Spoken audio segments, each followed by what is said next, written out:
Good late evening from Manila, which is in the Philippines, which is in Southeast Asia. We can't seem to get away from Southeast Asia. I don't know why. Well, it's kind of a process of elimination. You know, this bed's too hard, this bed's too soft, and Southeast Asia is kind of sort of moderately sometimes tolerable. Hard as it is to choke that down. Oh, God. Okay, this will be episode or wait. What is it? Oh, here, I got my list.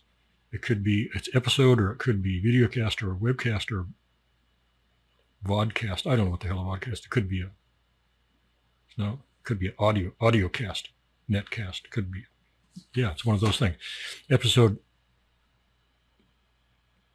netcast thing number 262 of the new versions of the alienanalprobe.com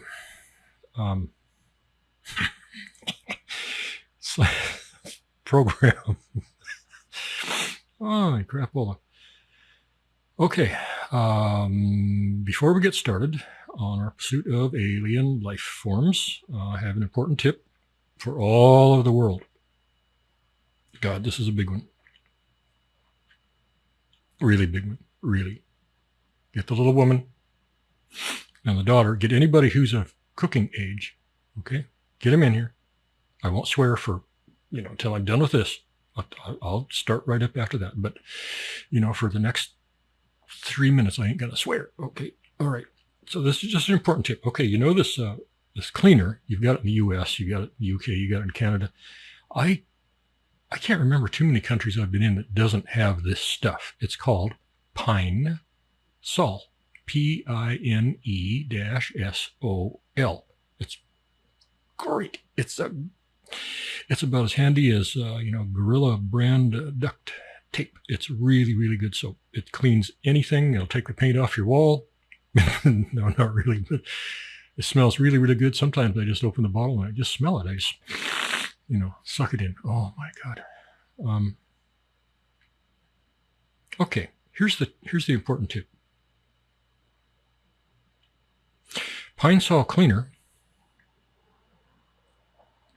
liquid form. I don't know if it comes any other way, especially if it's been diluted just a teensy tiny little bit, trying to make it stretch.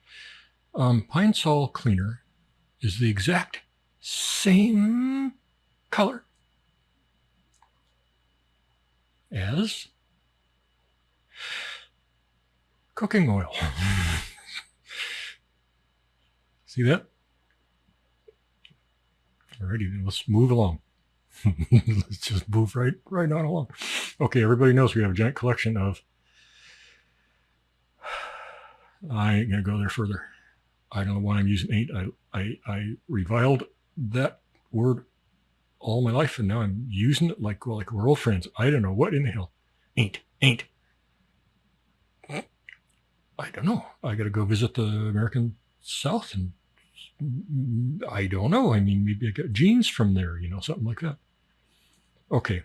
As everybody knows, we've got a giant collection of claims and reports. You can go to theyclaim.com also to listen to them, of, supposed encounters and romps, and probing and stuff with alien life forms. Okay. We started with 9,400. We got 8,000 left. 8,000 left. 8,000 to go. Oh my God. And if they're bullshit, if they're clearly, obviously bullshit, we just delete them into the corn. If they might have a little bit of credibility, we take a little pinch of sand, we drop it into the bucket. There's a picture of the bucket on the website. And if the bucket's ever full to overflowing, you'd kick the goddamn cat out. Oh, I did. Yeah. Oh, no, I'm past the Pine Sol thing. I can swear now. Okay. Kick the goddamn cat out of that bucket. Jesus God. And if the bucket's ever full to overflowing, then we believe in aliens. That's what we're doing here. That's our purpose. That's why we exist. Okay? All right. On board with that. Okay.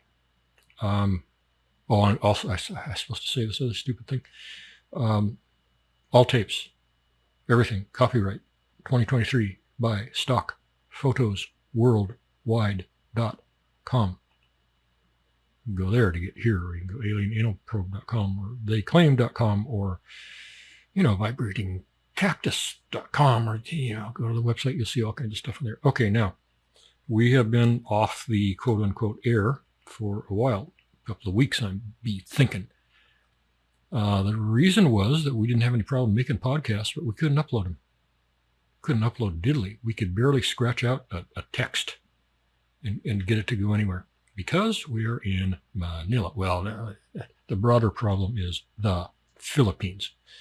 Out of 178, I think, internet-capable countries, Manila runs around 148 to 158. It doesn't get a whole lot worse. We are in the richest section of Manila. We're in the richy part of Manila. And very, very frequently, we can't get internet at all. I canceled Netflix. I canceled our automated data backups to the cloud. I canceled everything because we just can't get enough internet to just do anything. So we can make these, we can produce them okay, but we can't upload them. And what we've got to do is when we see the little light on the modem lights up, that means we've got internet for 10 minutes, 15, sometimes even a freaking hour. And we run over there and try to do stuff that we need to do, check the bank account, see if somebody cleaned us out, stuff like that.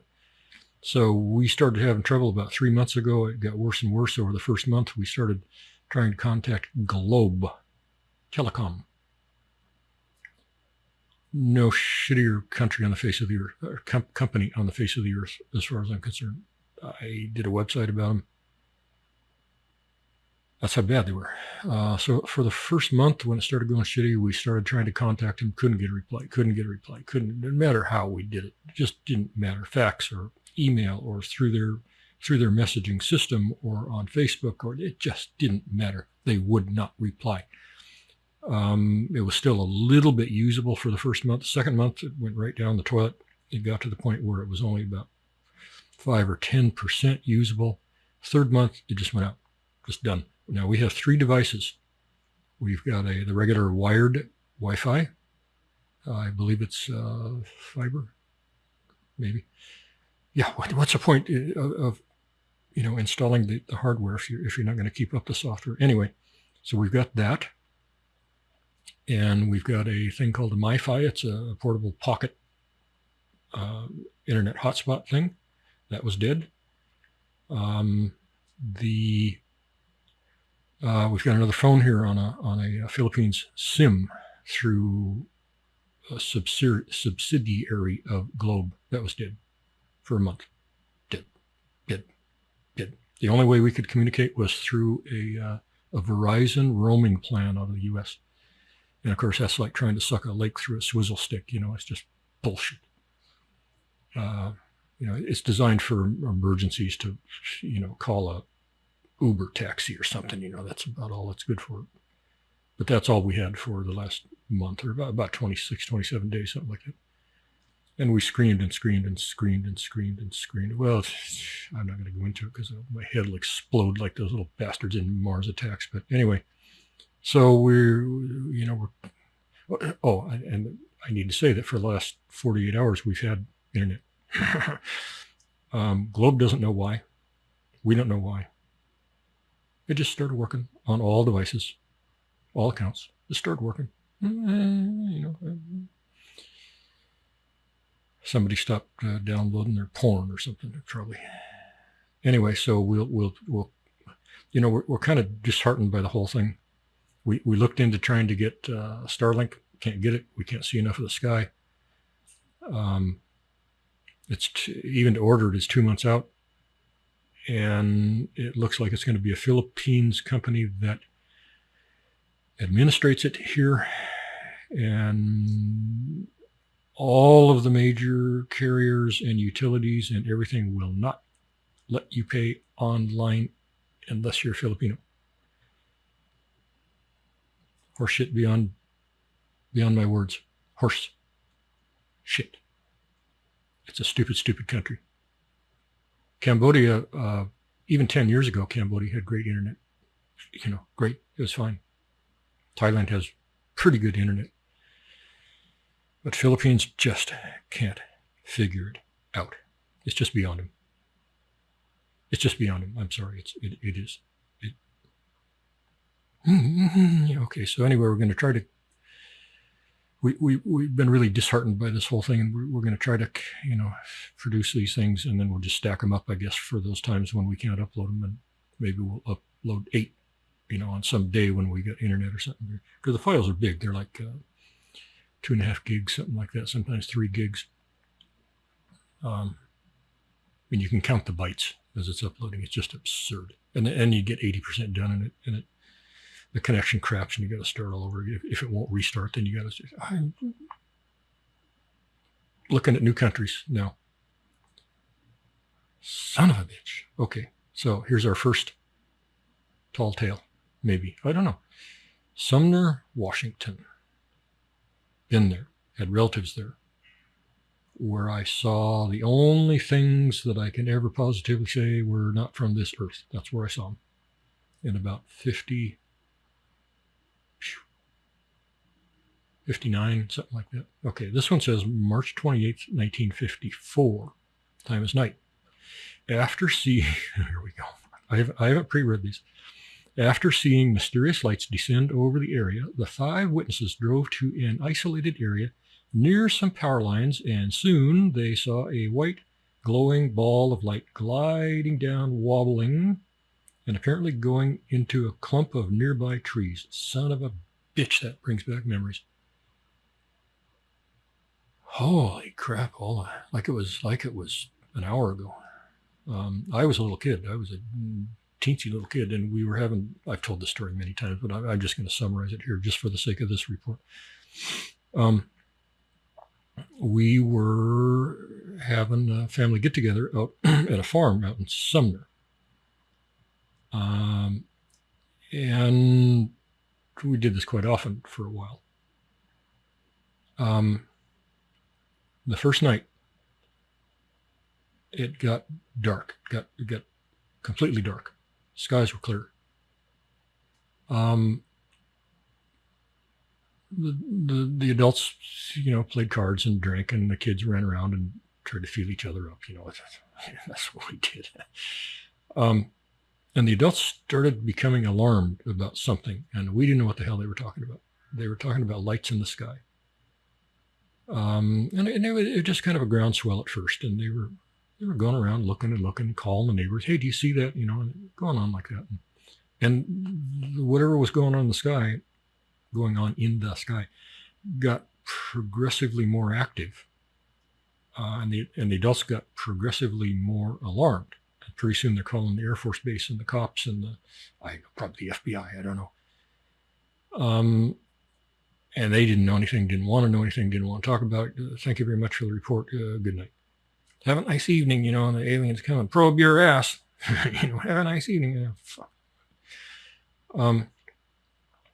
It reached a point where the men of the neighborhood, it was a farming community, so I don't know how you call that a neighborhood, but the men of the area, got together by phone or in person, and they all gathered all the guns they had and stacked them mostly at the house we were at, because I didn't know what the hell. The adults thought they were coming. They were coming right frickin' now.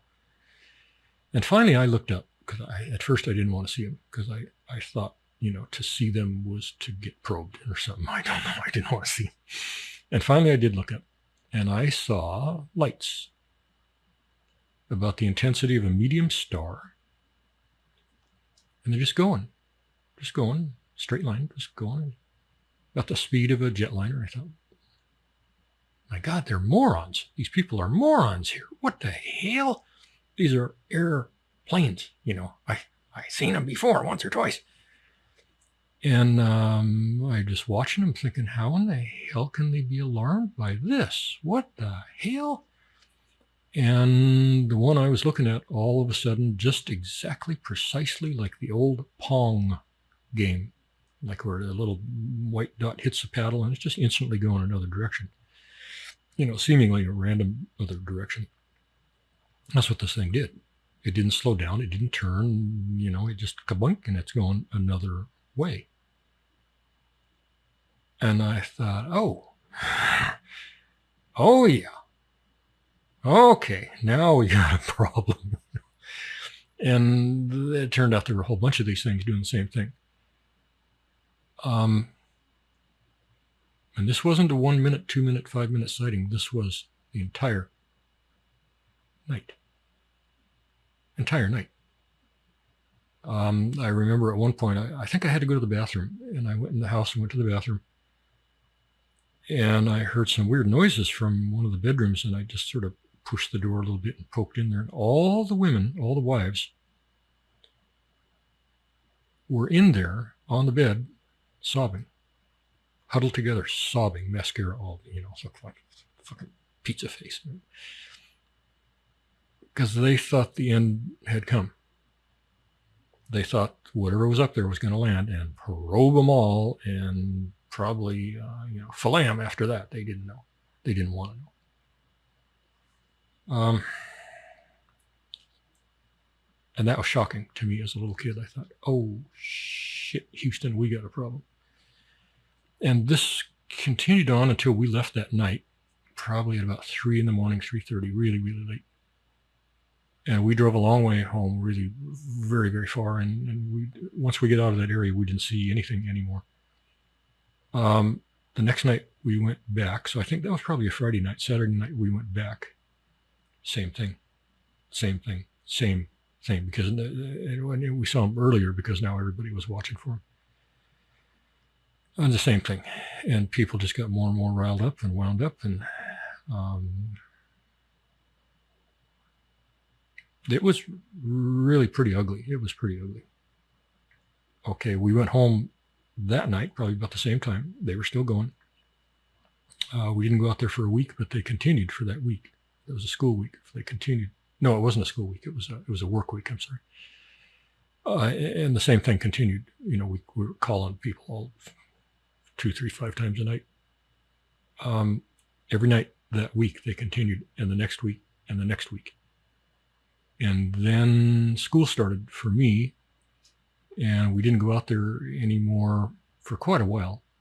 And we got varying reports of whether or not they were still doing this, whatever they were doing. Anyway, at a few points, the light things appeared to come down. It's like just what it says in this report, like behind trees or around trees or in brush or something on these farms. I didn't see that part, but that's when the adult men really ramped it up. Now they're loading their guns and they're racing around in cars trying to figure out where this thing or these things had come down. I don't know what they're going to do. Shoot at them a couple of times and then get hit with a ray gun and then get mercilessly probed for the next 6 hours. That's probably what would have happened. They never did find any place where they actually went down, but they appeared to come down. It's the same place. Sumner is a small place. It's, it was small then. It was like one store or something, it was a tiny farming community. So that's my story, and I'm sticking to it because it's true. Okay, so let's go back to this report. After seeing mysterious lights descend over the area, the 5 witnesses drove to an isolated area near some power lines, and soon they saw a white glowing ball of light gliding down, wobbling, and apparently going into a clump of nearby trees. Okay, I don't recall anybody telling me, I don't recall hearing let me start over again. I don't recall hearing that the things they say came down wobbled. Maybe they did say that and I just didn't hear it, but I don't remember that as part of the event when I was there. The light then approached their vehicle. Okay, I didn't hear. Nobody said that happened. Oh, maybe it did, and I don't know. Moments later, the white globe of light passed in front of the car. At that same moment, one of the witnesses saw a tall, well-built, broad-shouldered man standing at the same spot where the globe of light had been seen. Okay, so it sounds like something dropped him off. The figure was encased in a glowing white light. It suddenly disappeared in plain sight. Okay. Credibility or not, yeah, I gotta give this thing something, because I was there some years later and I saw, except for the creepazoids, I saw the lights. In this report, they don't say that they were, like instantly changing directions or anything like that. So that part of the story was not part of this story. So I don't know. Sumner has a long history of that shit, and I don't know why. Interestingly, Sumner was not all that far, probably 40, 50 miles from where Kenneth Arnold saw the weird boomerang-looking things flying by Mount Rainier back in 47, I think it was. So who knows? I don't know what's going on in that area. I will tell you this story also. About 3 or 4 weeks, as I recall, after we stopped going out there, so it would have been well into September, the people who lived there had some friends over. They're just inviting the aliens. That's all they're doing. Probably mooning them and stuff like that. At night there was no activity out there. It was all farm fields. And one night, probably 10 o'clock, one of the women screamed, and she was pointing down the road, probably a couple hundred yards, dark. And everybody looked. And what they saw was 2 huge legs, blackish brown, kind of irregular shaped. They were huge, like that. Like the tops of just the legs were probably 5 feet high. And it's walking slowly. It's just walking slowly up the street right towards their house. It had to go within 15 feet of their house, or where they were sitting. And the adults all ran around, the men all ran around and got their guns again, because they thought, okay, well, this is it then. This is what they look like, from those ships. This is game on. Now they're here. And this thing came ka-chunk, ka-chunk, ka-chunk up the road. Now that was an area in farm fields. You'll see this a lot. You'll get a ceiling of fog that it's kind of a ground fog thing. You get a ceiling of fog that's maybe only 5 feet off the ground.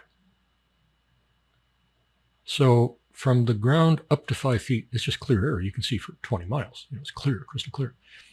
But you can't look up. You can't see the stars. You can't see anything. Because of this weird, it's kind of a ground fog. Ground fog would hover down and touch the ground. This does not touch the ground. There's a layer of, warmer air, from 0 feet up to 5 feet or something like this. It can be 10 or 20 or 30, it just depends on the night. And that's what they had this night. They had the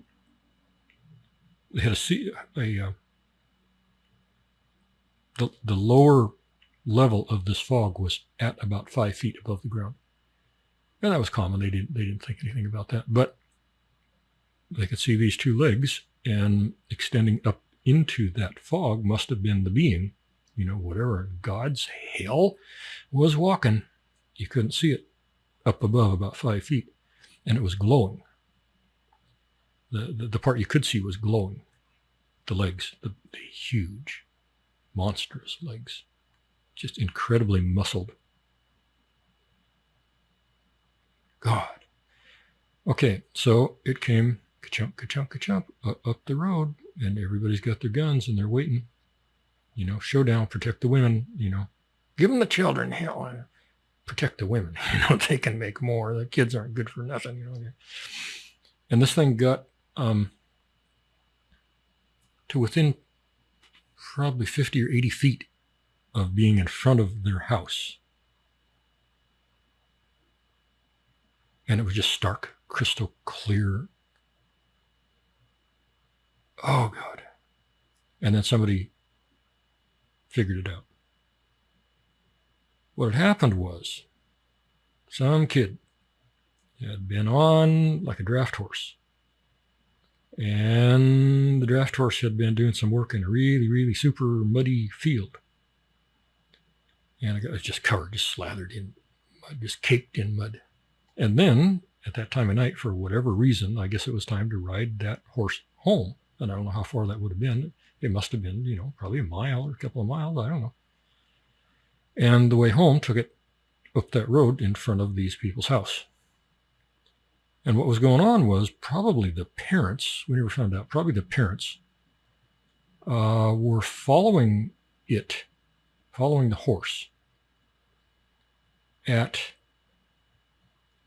a distance of about 30, 40, 50 feet. I think it probably varied a little bit. They went a little faster, they went a little slower.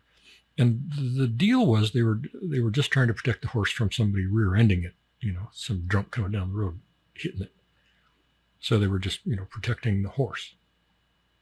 But with the fog thing, you couldn't see the headlights of the car. You couldn't even tell that the car was a light source. All you could see was glowing, huge, monstrous legs. And then as it finally got closer, 50 or 80 feet, even with the weird swirling fog effect kind of a thing, then they could finally see, oh, hell, it's two headlights. Oh, my God. And then they could see it was a horse's ass end just caked in mud. And the reason they never saw the front legs was because the front legs were directly in the shadow of the huge hind legs. And so it just looked like two legs. So, next time you think the aliens are coming, be really, really careful. That's the moral. Okay, what happened to my report? Oh, hell, it's gone. I accidentally scrolled. I was going to say how much credibility I was going to give that thing. Hell, can I find it? Let's try to do it. Oh, where? Oh, hell. I must have bumped the mousey. So let's find that turkey and give it what it properly deserves. There we go. Okay.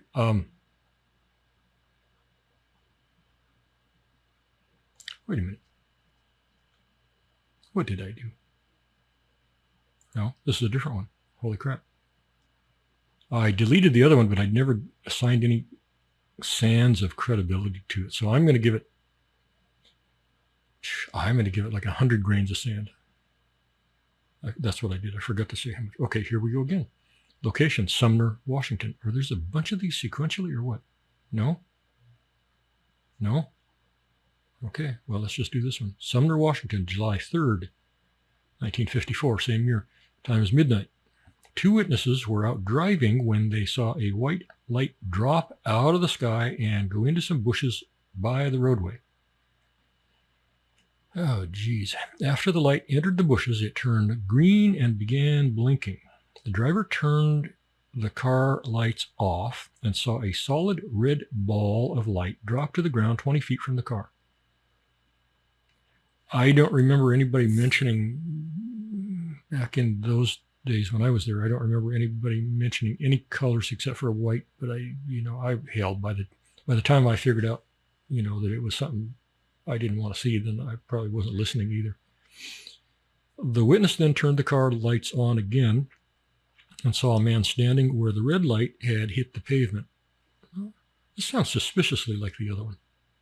The man stood directly in front of the car and was described as 6 feet tall, wearing a tight-fitting white shirt with some sort of vest. When the witness turned the car on again, the figure suddenly vanished. Okay, that's possible. This is a kind of a duplicate. Sometimes you get a report where 2 people in the car, 3 people in the car, and each one of them reports the same incident, but in slightly different ways. And it gets entered into the database as a separate account. So that could be what that was. Okay, here we go. Credibility on that one. Yeah, I'll do 100 grains on that one too, because I was there. I know there was weird shit out there in that era. And if you Google around for weird stuff, anytime in the 50s, around Sumner, Washington State, you'll find some stuff. But Google is not really keeping up its end of the bargain in recent years. I know of quite a few reports out there that were really good. Many, many witnesses and many, many lights and things like that, kind of like ours. And if you go try to Google those, they don't exist. They're just dead to Google. They're gone. Google doesn't even know about them. So there's so much stuff now. I think Google probably just got tired of all the storage. The database must be about as big as Mars, And if something doesn't get accessed for quite a while, I think Google just calls it out, which is a real disservice to humanity. Really, it's a really stinking big disservice to humanity. It's a really big, big, bad thing. Thank you, Google, for all that you do. And Zuckerberg, too. Thank you for all that you do, you moron piece of shit. Thank you, China, for all you do for the world. I see now it's documented and confirmed that the bug, they've located patient 0, and the bug did come out of Wuhan. The lab did, positively guaranteed for sure. So all the social media jackasses who canceled and banned your accounts because you said, "Oh, I think it came out of Wuhan," boom, you're banned, you're blocked. F them up the ass. They were wrong. They were wrong, and they were preventing people from voicing theories that turned out to be documented and true. So that's why we're not on social media. We just won't go there. It's just, I don't want to be angered to that degree because I'm afraid of what I would do. And I mean that literally. I'm so tired of these little pipsqueak pencil neck pieces of shit telling everybody what they can say and what they can think. No. Okay. Near Pipestone, Minnesota, July 5th, 1954, time 0100, 1 o'clock in the morning. Driving in the dark, T and S, what the hell is that? Well, he's smart not to put his name in there. He, she, or them, they, it, what else you got? Oh, God. T and S saw something like a fire ahead, which proved to be a luminous entity walking toward them with a white glowing body, bright as if chrome plated, and red glowing head and hands. Well, it's somebody walking in the fog with a car behind him. That's what it is. Shit. It's all solved. Okay, T had to swerve to miss it, passing within 4 feet and lighting the car with red light. At the same time, no, I'm not going to edit that up. At the same time, there was a loud static on the radio. Okay, got it. Common. The entity was 8 or 9 feet tall, it had no face, and moved swiftly like a robot. Interesting. Well, what are you going to do with that? I can't do much with it because I know how easily it is to mistake things like draft horses walking in dark. Yeah, I just can't do anything with it. I mean, the best I could do would be to give it 1 molecule of 1 grain of sand. I don't think I'm going to, 1 molecule. There's really, really small. Jeez. Okay. Ozark Mountains, Missouri. I want to go there. Been around the world 2.5 times. Never been to Missouri. July 30th, 1954, time 1600, 4 o'clock in the afternoon. Buck Nelson was listening to the radio in his home. That's interesting. Is anybody old enough to remember those little radio things you used to be able to buy for like 10 cents? They didn't have a battery. You didn't have to wind them up. You didn't do anything. They just had a long wire. Just a little thing you hold it in the palm of your hand. And they had a long wire, and you clipped that wire onto pretty much anything metal. Inside, well, pretty much outside. And you could listen to a wide variety of AM radio stations. And depending on what you clipped the antenna thing onto, you would get a different selection of stations. And the way that it powered itself was it got power somehow from the air moving across the metal structure thing, whatever you clipped onto. I used to clip it onto everything metal. It could be a gutter. It could be a water tank. It could be a lawnmower. It could be anything. And they lasted forever, and they worked perfectly fine. You could only get AM, but anyway, what the hell? They were cool. Okay, Buck Nelson, I really thought we were in modern days then. We got those. Wow. Buck Nelson was listening to the radio in his home. That's what made me think of that. When a high-pitched noise and what appeared to be a foreign tongue cut across the program, he listened for a few minutes and then turned the volume down and tried to tune in to get the program more clearly, but the noise mixed up with the babble of the unknown language persisted. Well, what the hell? This is not alien so far. This is AM radio. I don't think anybody even listens to it anymore. I don't know if anybody's even transmitting on AM anymore. But that's what it was in those days. I got all the time. You got the screeching shit and the high-pitched whatever, and station faded in and out. And it kind of made it cool, to tell you the truth. Some of my happiest memories were, laying in bed late at night with a little earplug thing in my ear and listening to weird shit. You had no idea where it was coming from, and you were pretty sure that nobody else on the planet could hear that. Oh, it was cool stuff. And some of the, I used to be able to get this scratchy jazz station really late at night. I think 7, 8, 9, 10 years old, scratchy but it came through enough. And that's what forged my love and appreciation for jazz. Just magical times like that with these stupid old AM radios. God. And now we got sound that's so clear that it's boring. No character to it. Okay. But the noise mixed up with the babble of the unknown language persisted. Okay, AM radio. Meanwhile, his pony and his dog, what the hell is this? You got a pony and a dog? 1954, well, yeah. I can remember I worked on an uncle's ranch for a while in eastern Nevada, and we would commonly ride into the coffee shop and hitching post up front, And that what year? That would have been, God, mid to late 60s. Yeah, okay, so.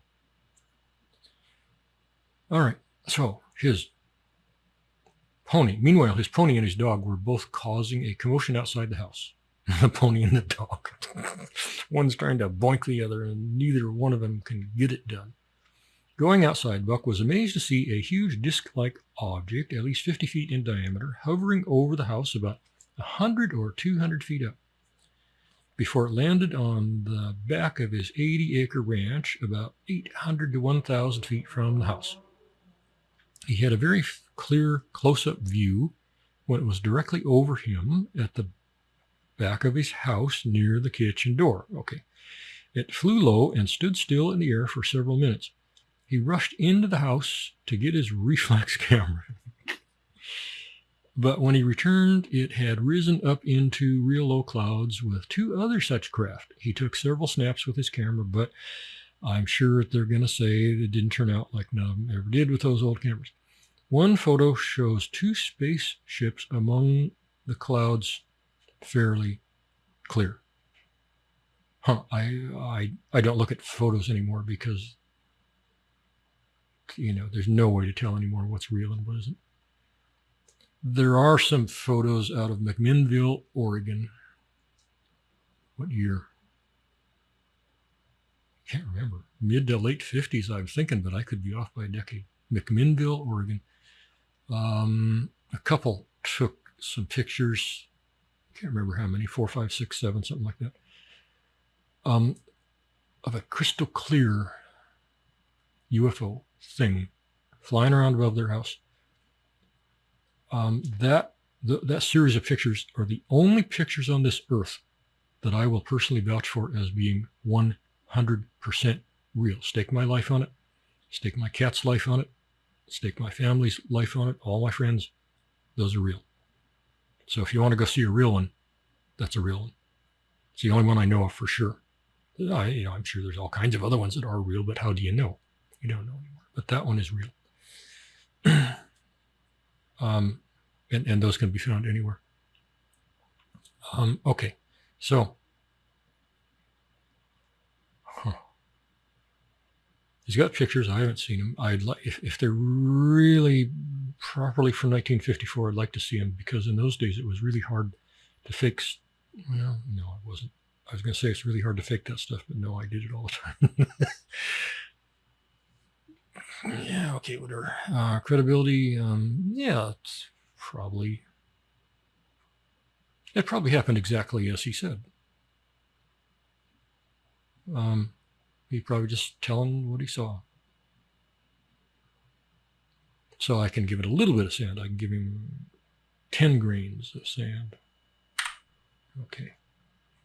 Where are we at here for our time is a little bit kind of sort of okay, but not really great. I probably should keep these short just in case we can't keep a connection long enough to upload them. My God, what a pathetic situation. Okay, let's just do one last one and we'll call it good. Saint something something something France. Okay, France. That's all you need. Pretty much. Unless you're really drilling down, comparing cases and stuff like that, that's all you need. You don't even need France. You just say somewhere on Earth, August 1954 times morning. Mrs. Carrier, who knows, on holiday in the area, was returning to the house one early morning when she saw an object resembling a big black balloon. Well, that's probably what it was. I've told this story way too many times. When I was a kid, we used to buy these weather balloons, surplus weather balloons, and you could get 8 feet diameter or 16 feet. And they're really expensive for us. They were like $3 or $4. God, it took a long time to earn that as a kid in 1950s. But if you got hot air out of your vacuum, you just fill it up with a blowing end of a vacuum, and they would rise, fly around, scare people and horses and cows and shit like that. Cats scared the bejesus out of cats. Oh my God. I shortened the lives of many, many cats with those things. They did make black ones because they wanted them to be black so the sun would heat them up more. And then they would rise more. But if the sun went behind some clouds, then they didn't heat up more anymore. And they landed. And they popped. Scared. I know I've taken 3 or 4 lives off of many a cat. I'm sorry. I didn't do it on purpose. You can't direct where they're going to fly. You got some cat laying out in the field, and the 16-foot thing comes floating over him. He notices it, and he's like, "Oh my God, which way do I run?" And then, it touches a bush and poof, it's gone. Oh, hell, that's what cats were placed on this earth for, right? I mean, we feed them, take care of them, take them to the damn vet, clean up their shit. We do all that stuff. They got to do something for us in return. We used to tell our cats, this is just all part of the cat deal. We take really, really good care of you, better care than we really should. And in return, sometimes you got to wear cat sweaters and entertain us, shit like that. Okay, so landed on a nearby field. From the object Oh, ain't a balloon. Ain't a balloon. From the object, a very small man with a dreadful black face emerges. No jokes. A similar figure remains in the object. Well, if it's a black, how can they tell what's inside of it? Yeah, see, it could have windows or something, and they don't tell you that. The little man remains on the ground for only a few moments and then reboards the object, which then rises silently, leaving behind a very white wake, like a boat leaves a wake. Huh. This has been reported so many times that it confounds me a little bit. Where some kind of a thing comes down, lands, door pops open, some creepazoid comes out, looks around. He doesn't collect bugs or twigs or grass or dirt or anything. He just looks around for a minute or two. And then just, unless something scares him, he pretty much just nonchalantly turns around and gets back on like Chevy Chase at the Grand Canyon. You know, you just look over the edge and yeah, it's really deep, really big. Okay, time to go. You know, Burger King, come on. I don't know why they would do this. Certainly, wouldn't they have? I mean, they're risking all kinds of stuff to land, right? Wouldn't they have a mission in mind to make that worthwhile instead of just landing and they come out? And maybe it's some kind of a deal. It's the I Touched Earth Club back on Zeta Reticuli or something, you know. And they get a selfie, or a snapshot from that's why the one is still inside there. He's taking snapshots of the one that goes out and touches the ground, touches Earth, you know. Hell, who can speculate on what the hell the crazy bastards do? Jeez, okay. Could have built or not. Well, dang it. Yeah. I found that when people make stuff up, they tend to get pretty involved in it, and they will make it interesting in some kind of way. Some amazing, weird, bizarre thing will happen, and they will make themselves out to look a little bit taller than they are. They're smarter, or they're braver, or something. You know, they are going to get some kind of perk out of making that story up. And this guy doesn't claim anything at all. He just says, well, I saw this, you know. Oh, wait. What happened here? I'm having a bad night. Hell. Yeah, I don't know if my brain or my eyes are going wackadoodle, but there was more to this and I didn't. The witness notices two cows on the ground wiggling in apparent pain. A farmer and his wife who come upon the scene are paralyzed and unable to move. Well, why didn't I see that? Was it down below? Yeah, it must have been hidden down below there. Holy crap.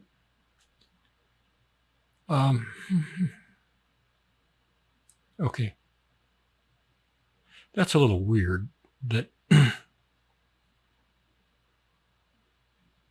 this thing is gone. It flies away, leaving the very white wake. And then he sees the cows on the ground wiggling in apparent pain. And then a farmer and his wife come and they're paralyzed. So I don't know. I mean, one would presume that somebody went over and checked on the cows. You know, were they missing their penises or something? Well, not penises, but you know, other parts.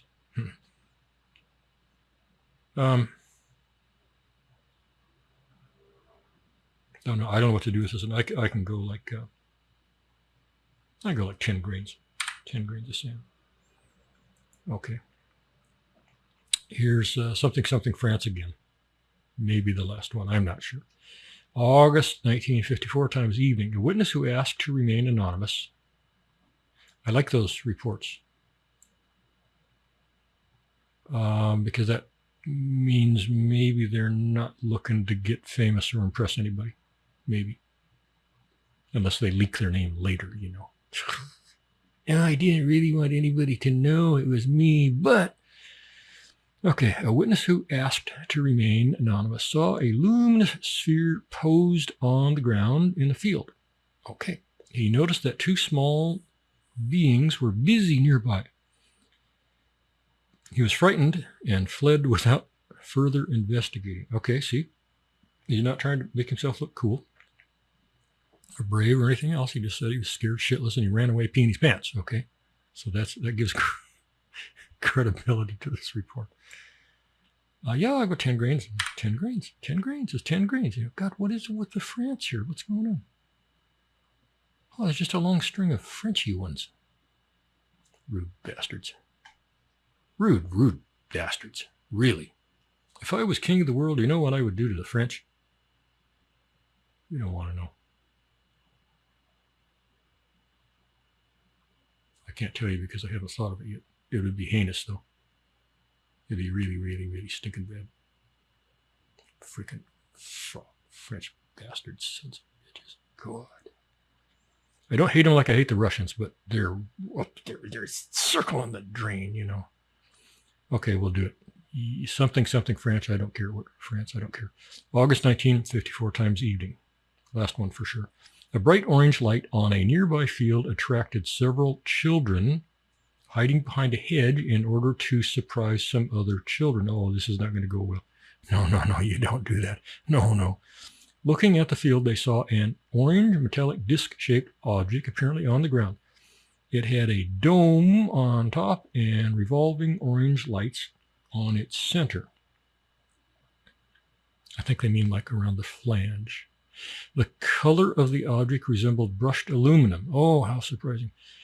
A being is seen, I'll fix it, standing upright within the dome, and another is seen leaving the object, looking for tasty little fat children. That's what he's doing.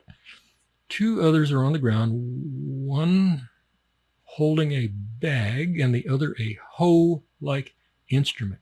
I love these where they're just coming and collecting shit and putting it in a bag or various containers. I love them because that's pure science. You know, that's all they should be doing here.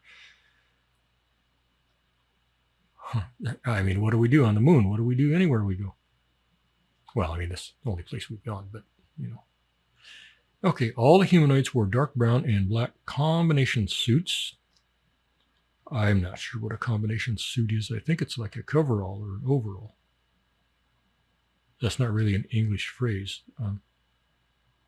Frenchy phrase, probably. I don't know.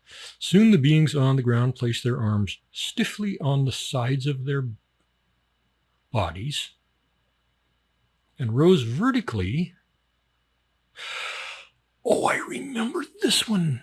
I do remember this one. I have puzzled over this turkey damn thing for decades. It just stuck in my brain and I can't get it out of my brain. And there's no amount of speculation that's ever going to solve this riddle. Wow. Okay, here we go. All the humanoids wore dark brown and black combination suits. Soon, the beings on the ground placed their arms stiffly on the sides of their bodies and rose vertically, in unison, I believe. Then followed a curving trajectory into the object head first. The orange light on the object dims, and then the craft shoots up at incredible speed, disappearing in seconds. Okay, so you got these guys. How many? Does it say how many? Orange light shooting. Yeah, come on, how many? Didn't say, I don't think. My impression was a few, you know, a handful, a gaggle, a herd, a pod.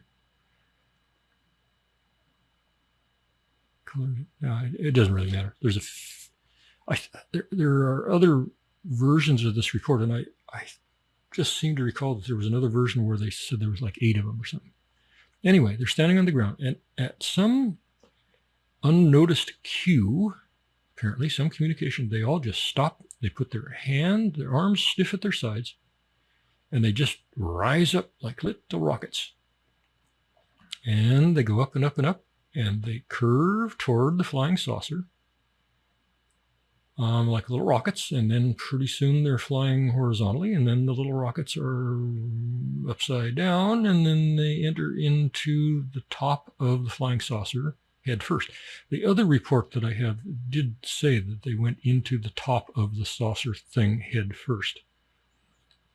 The top in the center.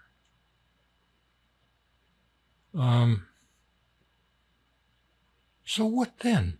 The orange light, yeah, okay, okay, whatever. This is the only really interesting part of this whole tale.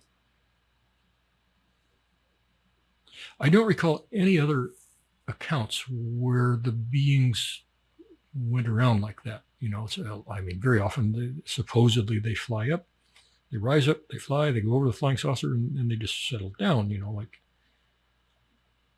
you know, still standing upright, pretty much. But the whole notion of going up and curving over into making, you know, so they're scribing a horseshoe shape. They go up, curve over, go down. And now they're upside down and they're going, what the hell? So they get into the thing and what do? They land on their heads? Or it's once they get into the thing, somehow this force field tractor beam things, it sets them upright again? Or what in God's name is going on there? And why? Why would you do it that way? I cannot begin to speculate. I mean, this is, you know, assuming that it even happened. But it's hard for me to imagine somebody making up a story where that happened. If I saw that, I would be really hesitant to say that because I'd be thinking, hell, that's so outrageous. Nobody would even, you know, I'm just going to disqualify this report instantly by even saying something like that. So I might be hesitant to even mention what I actually saw if that's what I saw. Huh. I don't know. I could do a string search and see if there are any more like this. I don't recall any offhand.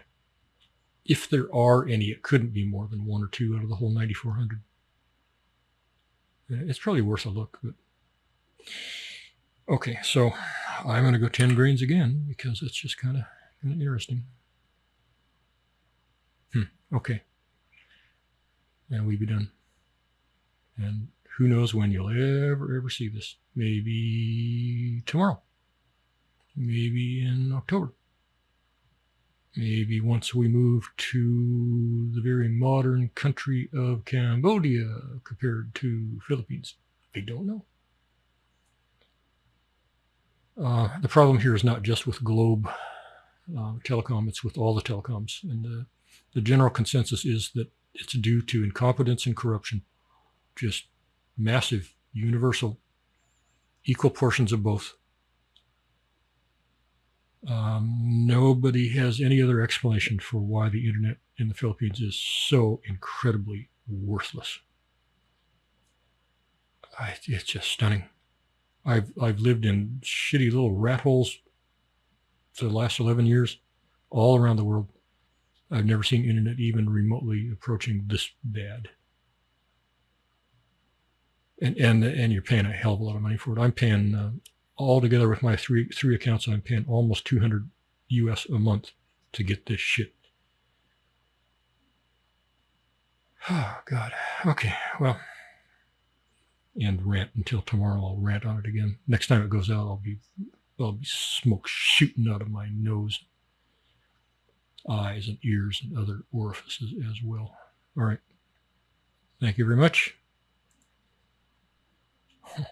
And good evening. Oh, we're right at our hour. Thank you. Oh, there's a perfect time. Thank you very much, and good evening and good night. Where's the camera? There it is.